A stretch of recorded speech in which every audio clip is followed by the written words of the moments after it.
Walaikum assalam. Have a seat, have a seat.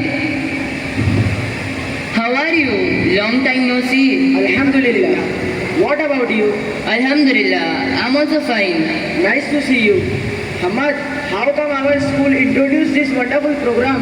No idea, but it's a brilliant step to keep the children linked to their school forever. Here comes the fun. Hey, fun. What's up? Barely recognized you, man. You must slip down a lot. Married or something? Hey brother, always in a joking mood. Nah, just hitting the gym. Oh, I see. Well, guys, what would you like to have? Tea or coffee? Everybody tea? भाई 70 बक्स चाय ले लो 4 में 6. By the way, Affan, what have you been up to? Finished your degree or what? Yeah, got my software degree done and now diving into an AI course. Oh, AI man, it's causing havoc. People are losing job left and right because of it. Why have you also been fired out? No, nothing like that. Come on brother, it's all about perspective. Technology isn't here to destroy, it's here to make things easier. Totally agree. I mean, it's how we use it that matters.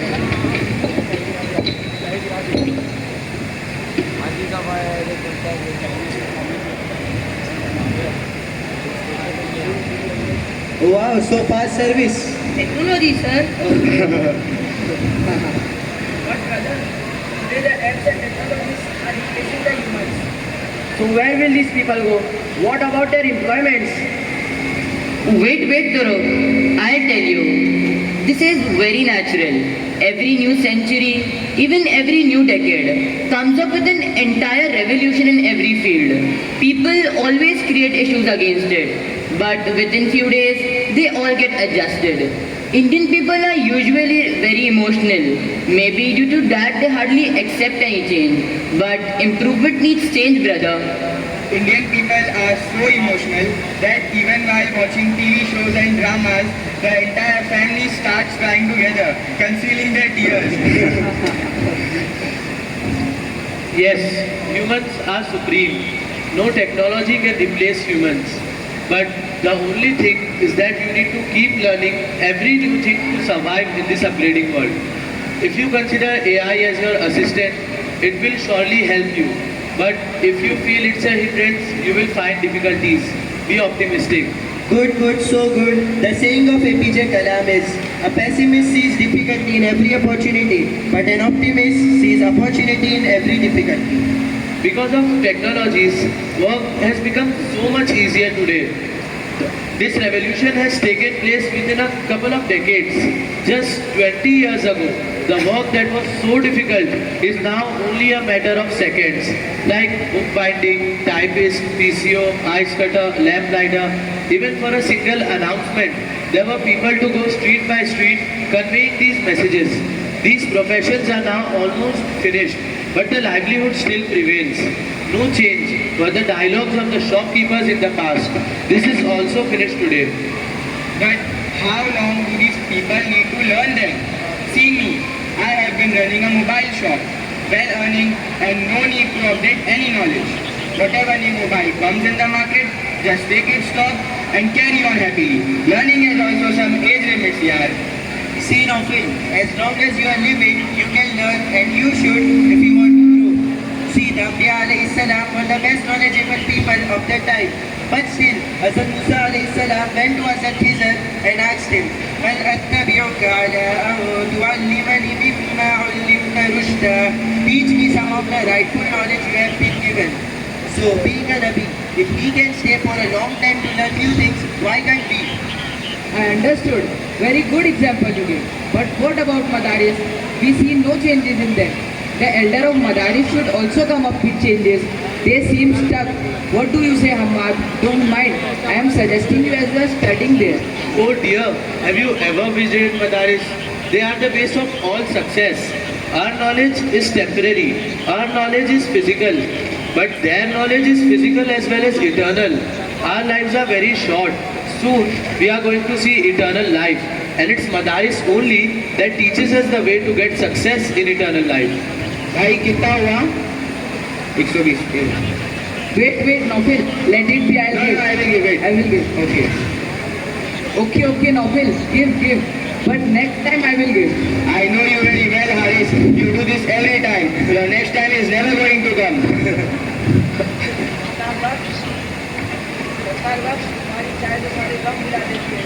मरीज़ाने मोहब्बत को हमारी चाय काफ़ी है। मरीज़ाने मोहब्बत को हमारी चाय काफ़ी है। सदा आती है प्याले से, पियो अल्लाह शाफी है। See, the story of Hazrat Khizr is one of the best example of the importance of madaris. Please listen carefully and try to understand the concept. When Hazrat Khizr and Musa alayhi salam went to a village where the people not only unwelcomed them but also hurt them physically, there Hazrat Khizr repaired a wall about to be broken. Hazrat Musa alayhi salam even argued, "You would have at least charged something in return. Why did you repair that wall, even though the people of that village hurt us?" Hazrat Khizr replied, "There is a treasure under that wall, which belongs to 2 orphans, and I repaired it so that it should not be looted by wrong people, and those children can get it in the proper time." So, what does it relate to madaris? How can you relate anything with Quran Hadith? Quran Hadith is different and your personal life is different. We live in a secular world, Hamad. Nafil, secularism does not imply compromising with your religion. Nation is just a part of our faith. Keep that in mind. बाजू तेरा तौहीद की कुव्वत से कभी है, बाजू तेरा तौहीद की कुव्वत से कभी है, इस्लाम तेरा देश है, तू मुस्तफवी है. Actually, this is the major problem that we keep Quran Hadith aside in our daily life. Even Allah has sent Quran and Hadith to guide us in each and every aspect of life. In Islam, nothing is out of Quran and Sunnah. Even Hazrat Muhammad sallallahu alaihi wasallam said, "I leave behind me 2 things with you. As long as you hold them tightly, you will never go astray. The Quran and my Sunnah." We shouldn't think of ourselves only. We are universal ummah of universal Nabi. What superiority will remain if we restrict our life to personal aims? Maulana Abul Kalam Azad said, "If your life is not benefiting your nation, then you are like a living corpse for your people." See, Nafil, the treasure under that wall is the education of Deen, and that wall is Madaris. Madarises today are working to keep that treasure safe. And those orphans are you and we and the entire Ummah. When the proper time will come, that treasure will be used accordingly. Great! What a great book Quran Kareem is! A solution to every problem. As if it was revealed for today only. It's my bad that I never tried to go through with it.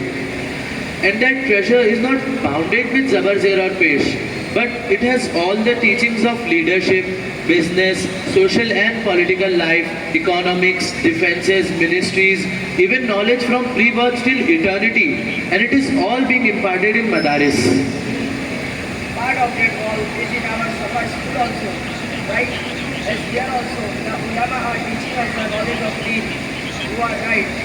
We should study and apply Quran and Sunnah to our entire life.